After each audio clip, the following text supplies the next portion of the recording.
The people of Earth will have to make a decision to what degree are we willing to sacrifice the future for the present.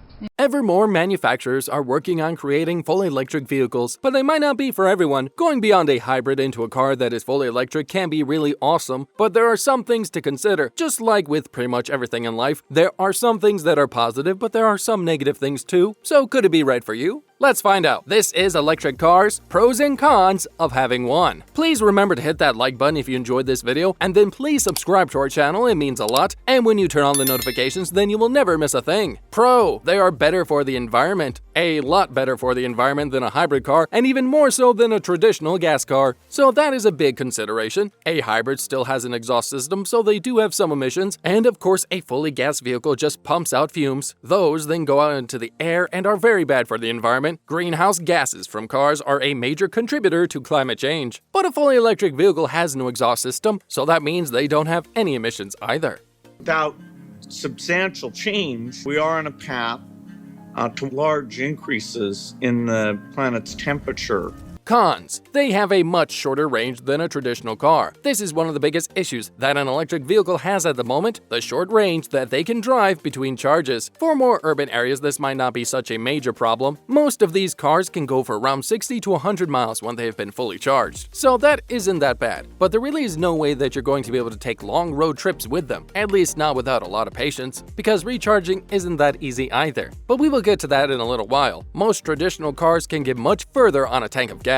So where are you going to use your car, and the distances you will be driving are definitely things you need to consider. Con. Recharging takes a long time. Like I said, charging your car takes a lot longer than filling up your car with gas. Going to a gas station and filling your car might take as much as around 5 minutes, but that would only be on days when it is really busy. The rest of the time you can be out of there in a few minutes and then go about your day, all the way until your car needs to be refilled again, and that is much further than the miles between recharges. Some of the newer and more expensive models of electric vehicles could recharge as quickly as 4 hours. That might not sound like a quick charge, but some of the older cars or more affordable models can take as long as 20 hours to be fully recharged. So it really isn't a case of pulling up to a recharge station, getting a snack, and then your car is ready to go. It takes time. Of course, there are ways to work around this issue. For example, if you fit your garage with a charging station, then it is easier to just have your vehicle charging overnight. And there are also kits that you can use to help make your car faster to charge. So those help too. And again, it is all about the way you want to use the vehicle. EVs are not there yet.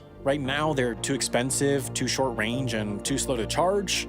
But they're close. Pros. Electric vehicles can make use of renewable energy. Gasoline is named from oil, a natural resource, but it isn't a renewable resource. Once it runs out, it is going to be gone. And that is one of the reasons that gas is expensive as it is. But there is only a limited amount of it available. On the other hand, electric cars are charged using electricity. And even if you use your normal electrical supply in your home, the electric car should be cheaper to run. But if you want to make your car and home even more environmentally friendly, then you can always add a solar panel. This will not only make running your car almost free, but it will also help with the electric bill in your home. Of course, solar power isn't the only renewable source of electricity. You can also use wind and water power. I never understood wind, and I know windmills very much. Con. Another problem with charging can be finding a charging station. Again, taking road trips with an electric car can have some difficulties. We covered that having a charging station in your home can be great, but if you need to go somewhere with your car, I would recommend researching the area you are visiting. Some cities have implemented charging stations all over the place, but this isn't the case with all areas and countries. Not yet, anyway. As electric cars become popular, most cities are upgrading areas and parking lots to include charging areas. As more people are getting more of these cars, charging stations will definitely pop up more, so this problem could be solved pretty soon.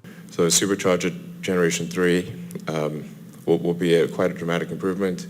Pro. Maintenance is much less expensive than a traditional car. Having regular oil and brake changes might just be a thing of the past, if you get an electric vehicle, that is. Electric cars don't have gas engines, so they don't use oil. That means those regular oil changes that a traditional vehicle needs are completely cut out, and the cost that goes with it in turn too. And there are many other maintenance and repairs that regularly come up with a normal gas engine, so cutting that out cuts out those costs completely. And according to some sources, electric vehicles also don't need as many brake replacements when compared to a traditional car, so the regular maintenance works out much cheaper than maintaining a regular car would cost you. Con: you might need to replace the battery pack. Regular maintenance can be cheap, but chances are that you might need to replace the battery pack in an electric car at least once, and a battery pack can be very expensive to replace, but the prices are dropping and it does take years before you would need a new one, so there is a chance that by the time you would need to replace your battery pack, prices will have dropped so much that this isn't even a problem anymore. Everything that is connected to having an electric vehicle is becoming more affordable, so as more people get them, chances are prices will drop. Pro: it runs way more quietly than a traditional car. There is almost no noise when this car is running, and wind noise is also very limited, so it does add to a very comfortable drive. There are no noise irritations, but admittedly this same pro can be seen as a serious negative too. Having no noise changes the driving experience completely. Some high-performance electric car manufacturers actually add engine noises when they accelerate quickly just so that drivers can get the feeling of a powerful car. Another issue of no noise from a car is that a pedestrian has no warning when an electric car is on its way. So in some areas they are considering adding legislation to force electric car owners to install noisemakers. I've heard of big issues that people with trained guide dogs have when an electric vehicle is on the road where they are walking. Some of these dogs focus more on the noise of the cars on the road, and they know that that noise means danger and that they can't walk across the road. Take the noise away, and you might put a guide dog and its person in a lot of danger. Electric car owners have also been warned to check around their cars for cats and other small animals because these animals also have no warning when an electric car is started.